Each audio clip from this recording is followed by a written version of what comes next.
जी, मेरे cameraman Nemo सुभान बड़े परेशान थे इलेक्शन से पहले और हर रोज़ मुझे फ़ोन करते थे, व्हाट्सएप के ऊपर मैसेज भेजते थे कि सर मुझे ये बता दें कि वाक़ई इलेक्शन होंगे। और ये अमल नेमो सुभान का 7 फरवरी तक कंटिन्यू रहा। अब ज़ाहिर-सी बात है 8 को तो इलेक्शन थे और मेरे पास इनके एसएमएस इसलिए पहुँचे जो मैं यूके में था। पाकिस्तान में होता शायद मुझे इनके एसएमएस ना पहुँचते क्योंकि आपको पता है इंटरनेट और फ़ोन सबसे सारी बंद थी। अब चूँकि इलेक्शन हो गए हैं तो अब ये और ज़्यादा परेशान है कि सर ये बताइए कि ये इलेक्शन जो है मुल्क को इंस्टेबिलिटी की तरफ लेके जाएँगे कि या मुल्क के अंदर स्टेबल जो सियासी और मुआशी निज़ाम है उसको हेल्प करेंगे। और उसके बाद अब ये भी कह रहे हैं कि चूँकि इससे पहले international financial institution like IMF, world bank, Asian development bank ये कह रहे थे जी इलेक्शन करवाएँ, इलेक्शन करवाने के बाद पाकिस्तान के अंदर दूध की नहरें बहना शुरू हो जाएँगी। आइए हम आपको बताते हैं। अस्सलाम वालेकुम दोस्तों, मैं मोहम्मद शबाब अपनी वीकली वीलॉग के साथ आपकी खिदमत में हाज़िर हूँ। मेरी आप दोस्तों से दरख्वास्त है कि जिन दोस्तों ने मेरा चैनल सब्सक्राइब नहीं किया अभी तक, वो इसको सब्सक्राइब करें, लाइक करें, दोस्तों में तो ज़रूर इसको सर्कुलेट करें। तो सुबहान के पहले क्वेश्चन की तरफ हम आते हैं। देखें, बहुत सारे लोग एक्स प्रीवियस जिसको ट्विटर कहते थे, सोशल मीडिया के ऊपर एक्टिव हैं और बहुत पैगामात एक दूसरे को आ रहे हैं, जिसमें एक पैगाम ये है कि पीटीआई ने कहा है नवाज शरीफ को कि आप शिकस्त तस्लीम कर लें। और आप आज का अखबार पढ़ें तो मैं बहुत बड़े बड़े लोगों के ये चीज़ पढ़ के बड़ा खुश हुआ कि उन्होंने अपनी शिकस्त जो है वो तस्लीम कर ली। आइदर वो इंडिपेंडेंट उम्मीदवार थे या वो आईपीपी के साथ मुंसलिक थे या मुस्लिम लीग नून के साथ मुंसलिक थे या पीटीआई के साथ मुंसलिक थे या पीपल पार्टी के साथ मुंसलिक थे। तो कुछ बड़े नामों ने अपनी शिकस्त को तस्लीम कर लिया है। मेरे ख्याल में अब होना ये चाहिए, इलेक्शन में जो भी पार्टी जीती या जिसकी भी सीटें ज़्यादा हैं, चाहे वो पीटीआई जैसे दावा करी कि उनको 170 सीटें कौमी असम्बली के वो जीत चुके हैं, तो उनको अगर वो जीते हैं तो उनको हुकूमत बनानी चाहिए या उनको हुकूमत बनाने का चांस देना चाहिए। दूसरी तरफ मुस्लिम लीग नून जो है, अगर ये कहा जा रहा है कि उनकी 70 कौमी असम्बली में सीटें हैं, पंजाब भी उन्होंने क्लीन स्वीप कर लिया है, तो वो पीपल पार्टी के साथ मिलकर को मखलूत हुकूमत बना रहे जा रहे हैं। अगर वो इसमें कामयाब हुए तो मेरे ख्याल में उनको हुकूमत बनाने देना चाहिए। और अगर ऐसा होता है तो पीटीआई को खुले दिल के साथ अपोजिशन में बैठना चाहिए। और यही जो मेरे ख्याल में मैसेज है ये दूसरी पार्टी के साथ, अगर पीटीआई कौमी असम्बली के अंदर उसकी सीटें ज़्यादा हैं और वो हुकूमत बनाती है तो फिर मुस्लिम लीग नून को अपोजिशन में बैठना चाहिए, पीपल पार्टी को भी बैठना चाहिए या दूसरी जो अकलीती जमातें हैं। सवाल ये नहीं है कि हुकूमत में कौन है, सवाल ये भी नहीं है कौन सी पार्टी जो है वो अपोजिशन में बैठती है। सवाल ये है कि मेरा जो कैमरामैन नेमो सुबहान है उसकी परेशानी को देखा जाए। तो उसकी परेशानी को देखते हुए मेरे ख्याल में सारे जो सियासी लीडरान हैं उनको दिल बड़ा करना चाहिए और बड़े दिल के साथ जो भी इलेक्शन के अंदर नताइज हैं, फेयर हैं या फेयर नहीं हैं, मैं उसको बिल्कुल बात नहीं करना चाह रहा, उनको हमें एक्सेप्ट करना चाहिए। वजह खाली सिर्फ ये नहीं है कि पाकिस्तान एक क्लोज कंट्री है, वजह यह है कि पाकिस्तान क्लोज कंट्री नहीं है और दूसरे जो मुल्क हैं वो भी ज़ाहिर सी बात आपके ऊपर नज़रें गाड़े हुए हैं। उनके मुबसरीन, उनके तजिया नगार, उनके ज़ाहिर सी बात प्रिंट मीडिया, उनका इलेक्ट्रॉनिक मीडिया, ऑफकोर्स उन कंट्रीज़ के अंदर भी सोशल मीडिया काम कर रहा है। तो हमको ज़रा सी भी कोई ऐसी खबर निकालेंगे या ज़रा सी कोई ऐसी बात करेंगे और ज़ाहिर सी बात इंटरनेशनल मीडिया उसको प्रोपोगेट करेगा।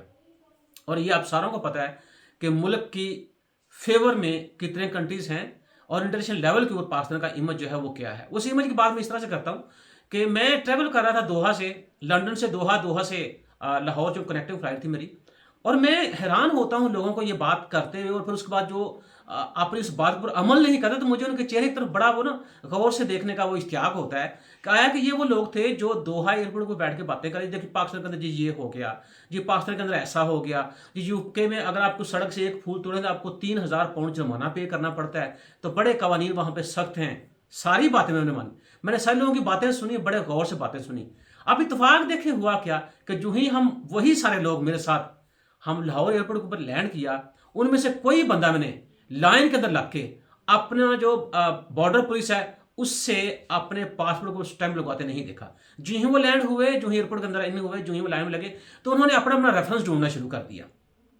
ताकि हम फटाफट जो स्टैंप लगवा के हम जाएं और फिर देखें हमारा सामान नहीं आ रहा। अरे भाई, सामान जिस तरतीब से रखा हुआ है उसी तरतीब से बाहर आएगा। अब ऐसा तो नहीं है कि आप जो कि यूके में रहते हैं तो वहां पर लंबी लंबी लाइनों का वेट करते हैं,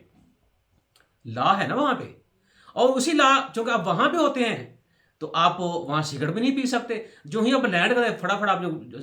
सिगरेट की डब्बी निकालते हैं सिगरेट पीना शुरू कर देते हैं एयरपोर्ट के ऊपर। तो थोड़ा सा जो आपका ये रवैया है ना, मेरे ख्याल में इसको एक पेज पे रखें वो ज़्यादा अच्छी बात है। या तो ये है कि आप किसी भी एयरपोर्ट को बैठे हुए अपने मुल्क के बारे में बात ही ना करें, और अगर बात करें अच्छी बात करें, और अच्छी बात करने का फिर सबूत भी दें, ताकि मेरे जैसा नाका इंसान जो वो माने और वो नेमो सुभान को कन्विंस कर सके। अब दूसरी बात यह है कि अब देखें, ये जो आजकल की खबरें चल रही हैं उसमें अगर देखा जाए, अब कुछ लोगों ने ये कहा है, जैसे अलीम खान साहब का ये बयान है, मैं पढ़ के बड़ा खुश हुआ कि बाहमी इख्तिलाफात वो कह रहे हैं बुला के मुल्की मफाद जो उसके बारे में सोचा जाए। और बात भी ठीक है, मुल्क है तो सब कुछ है। इसको मैं आम जुबान में बात ये करूं, अगर आपकी प्लेट के अंदर केक ही नहीं होगा तो फिर आप केक का काटेंगे क्या, और केक डिस्ट्रीब्यूट किसको करेंगे, और फिर खाएंगे क्या। इसलिए मुल्क जो है वो केक की तरह होता है। तो जब मुल्क होगा तो फिर आपकी वजारतें भी होंगी, आपके प्रोटोकॉल्स भी होंगे, सब कुछ होगा। लेकिन उससे ही पहले मेरे ख्याल में आप अपनी वजारतों के बारे में सोचें, उससे ही पहले आप अपने प्रोटोकॉल के बारे में सोचें, मुल्की मफाद जो है उसको मदद रख के जो भी डिसीजन आपने करने हैं वो करें। वजह उसकी ये है कि जो ही मार्केट के अंदर ये खबर फैली है कि मुल्क के अंदर मखलूत हुकूमत बनने जा रही है, तो आप देखें कि आपकी जो स्टॉक मार्केट थी वो 1200 पॉइंट्स गिर गई है, और जिसकी वजह से सरमायाकारों का 1 खरब 62 अरब रुपए का नुकसान हुआ है। तो ये जो आपके बयानात होते हैं, ये आपके डिसीजंस होते हैं, ये आपकी इकोनॉमी को इस तरह खा जाते हैं। तो अब आगे अगर देखी जाए ये सूरत हाल, तो हम इसी तरह इंस्टेबिलिटी की बातें करते रहे, या हम सारे एक मेज के ऊपर इकट्ठे होकर ना बैठे, तो आज 1 खरब 62 अरब का नुकसान हुआ है, या स्टॉक मार्केट जो 1200 पॉइंट्स का नीचे गिरी है। कल जाहिर सी बात है ये चीजें कंटिन्यू रहती हैं इसी तरह अनप्रोडक्टिव बातें और कह लें उसको कि गैर मुनासिब बातें, तो मेरे ख्याल में स्टॉक मार्केट को और नुकसान होगा, और स्टॉक मार्केट को नुकसान होगा तो आपकी पूरी मुआशियत को नुकसान होगा। ये जो इलेक्शन हुआ है बेसिकली वो भी इसलिए हुआ ताकि मुल्क के अंदर गैर यकीनी सूरत है उसको खत्म किया जा सके, और मुल्क की मुआशी जो ट्रेन है उसको पटरी के ऊपर लाया जा सके, ताकि मुल्क जो है वो दिन दुगनी रात चुगनी तरक्की करे। उसके बाद शाहिद खान अब्बासी साहब का बयान वो भी काबिल गौर है। उन्होंने कहा कि मैंडेट में हेराफेरी से अफरा तफरी फैलेगी, इसमें कोई शक वाली बात नहीं है। अवाम ने फर्क शिगाफ अल्फाज में अपना फैसला सुना दिया, अब कायदीन को मिलकर मुल्क का सोचना चाहिए। अब वो ये भी साथ कहते हैं कि नवाज, जरदारी, मौलाना और इमरान को अदराक होना चाहिए। सारे सियासतदान की बात करें, नवाज शरीफ साहब की बात करें, जरदारी साहब की बात करें, मौलाना फजलुर रहमान साहब की बात करें और इमरान खान साहब की बात करें, कि इन सारों को इदराक होना चाहिए कि अगर आप अब भी खुद गर्ज रहे जैसे सारे सियासतदान पहले रहे हैं, तो फिर तारीख जो है आपको कभी भी अच्छे लफ्जों में याद नहीं करेगी। तो मैं समझता हूं कि ये जो हमारे सियासतदान हैं, जो बड़े बड़े सियासतदान हैं,